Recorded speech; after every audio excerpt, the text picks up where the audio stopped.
إن الله فضلني على الأنبياء وفضل أمتي على الأمم আল্লাহ তাআলা আল্লাহর নবী বলেন আল্লাহ তাআলা আমাকে আমার পূর্বের সমস্ত পয়গম্বরের উপরে আল্লাহ নিজ গুণে আমাকে শ্রেষ্ঠত্ব দান করেছেন সুবহানাল্লাহ বলেন এবং পাশাপাশি আমার উম্মতকে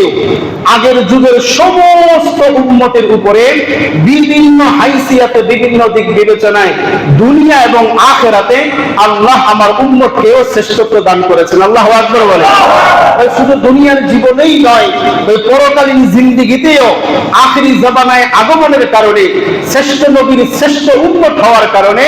আল্লাহ দুনিয়াতে যেমন আমাদের মর্যাদা বৃদ্ধি করে দিয়েছেন ওই পরকালেও মর্যাদা বাড়াইয়া দিবেন সুবহানাল্লাহ বলেন আগের যুগের যত নবী আর যত উম্মত ছিল আল্লাহ যে আমাদেরকে শ্রেষ্ঠত্ব দিয়েছেন এই শ্রেষ্ঠত্বের হকদার হওয়ার একটা কারণ হাজারো কারণ আছে একটা কারণ হলো ইব্রাহিম আলাইহিস সালাতু ওয়াস সালামকে আল্লাহ রাসূল পয়গম্বর হিসেবে এই দুনিয়াতে পাঠিয়েছিলেন একটা নির্দিষ্টকাল সময় পর্যন্ত তিনি দাওয়াত তাওহীদ এবং রিসালাতের মেহনত করেছেন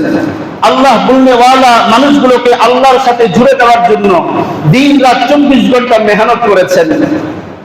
তার ওই জাতির সময়সীমাটা আরেক নবী দুনিয়াতে আগমন পর্যন্ত ছিল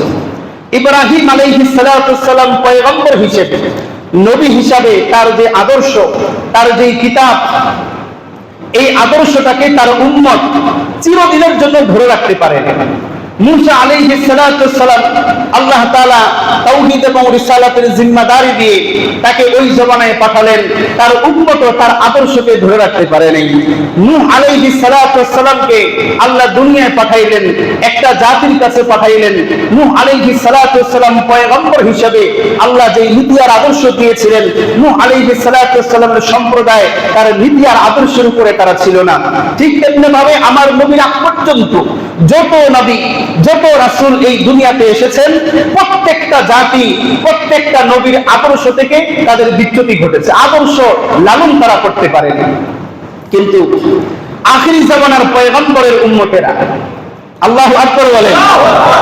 আখিরি জামানার রাসূলের উম্মত তাদের সবচেয়ে বড় বৈশিষ্ট্য হলো এটা তারা তাদের নবীর আদর্শকে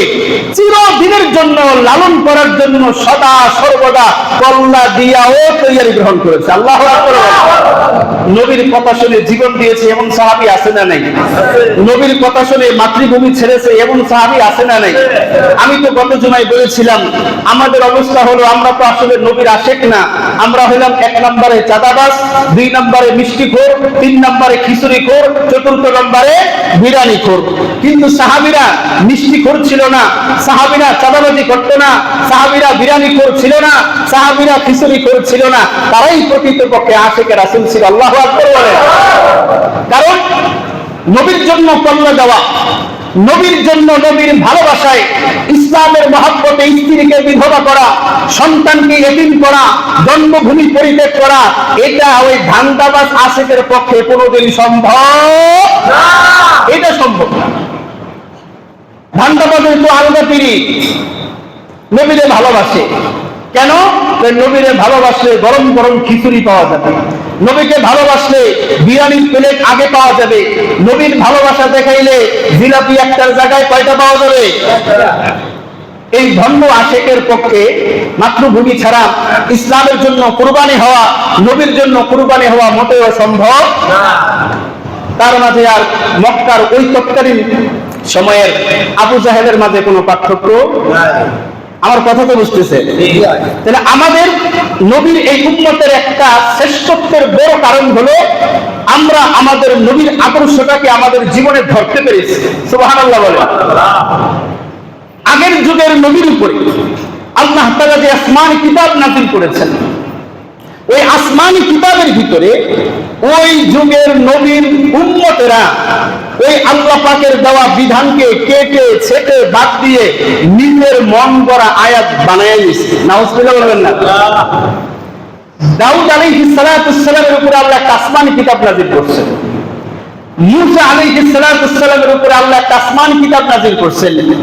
ঈসা আলাইহিস সালাতু ওয়াস সালামের উপরে আল্লাহ একটা আসমানি কিতাব নাযিল করছেন